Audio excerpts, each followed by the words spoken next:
Welcome back po to Tara Page Philippines. So, this video, mag-ano po tayo, energy check para po sa may mga sun, moon, at rising sign na Sagittarius.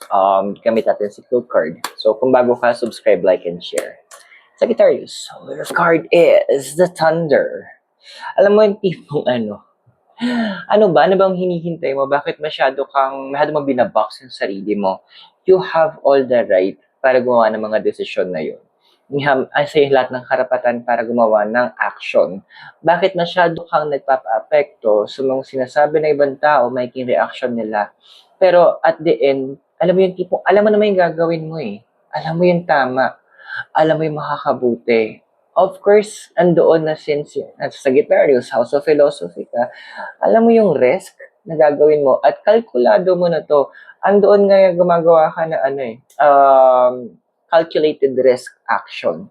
So, ang tanong, bakit masyado kang concerned ngayon doon sa mga sasabihin nila? Ano ba yung bearing nila?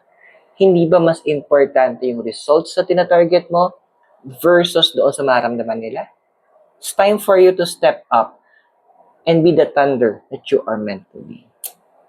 So I hope nakatulong. Subscribe, like, and share for more.